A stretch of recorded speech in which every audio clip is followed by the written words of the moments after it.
Hello, Interior Alaska. It's TGIF, so let's get the weekend going with some sports. This weekend in Tok, the end of the dog mushing season will take place in the 60th Tok Race of Champions. Fairbanks' own Arlie Reynolds is the favorite coming in with this year's Fur-Rondy and ONAC titles. This will be his last Tok race as he will retire once he crosses the finish line. It will be a two-day event that will feature 1 to 3 dog skiing for the first time. There will be 6, 8, and open class for dog mushing teams. The purse total for the races is $15,000.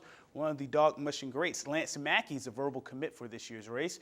This Tok race is the final race in the Alaska Sprint Mushing Triple Crown. Reynolds won that crown last year. I caught up with Reynolds after he won the Fur-Rondy. He says his lead dog is the main reason he even came back to hopefully repeat as a Triple Crown champion in his final year of dog mushing before working up the hill at UAF.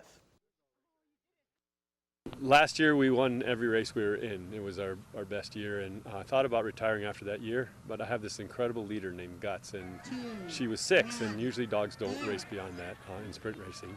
But she seemed so happy and so full of life, and I sort of sat down with her and said, hey girl, you got one more year left in you, and she seemed to have it, and she did. She led our team all 3 days of this race and is the reason why we won the race. So I wanted to have one more year with her, and it's kind of appropriate we retire together. I just started a job as the Associate Dean of the new veterinary medicine program here at UAF, and that's going to take a lot of time. So I'm going to take the effort I was putting into mushing and switch it into this new passion.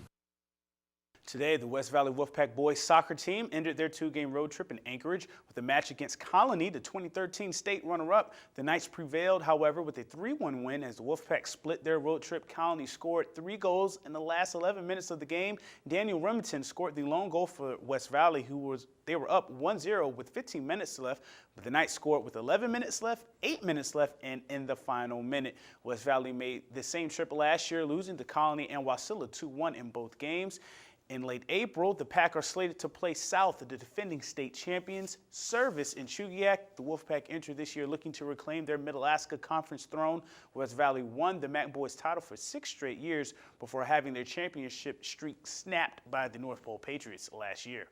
Now here's an update on the College Hoops Challenge. I know everyone's bracket is in shambles, but let's see whose bracket is still salvageable. So far, I'm not doing too good, but others are. Bob is number 1 with 4,698 points. Then it's Steve, James, and Didi. I'm 19th overall, so I'm in the top 20 considering the first couple of rounds. And Dayton, I'm surprised, and I know you are too.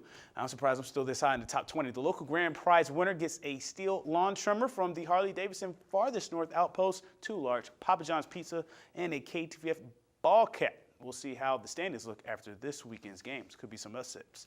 Things have slowed down a bit for interior sports now that the college seasons are over and the kids are getting a little break for spring sports to start up in high school. But here's what's going on in the interior this weekend. Saturday morning in downtown Fairbanks at the Centennial Bridge on the Chena River will be the 27th annual Saw Not Kazoo. Over 240 skiers are expected to be in attendance. The 50K Classic is at 9:30. Then the 50K Freestyle starts at 10 a.m. and the 20K Freestyle begins at 10:30.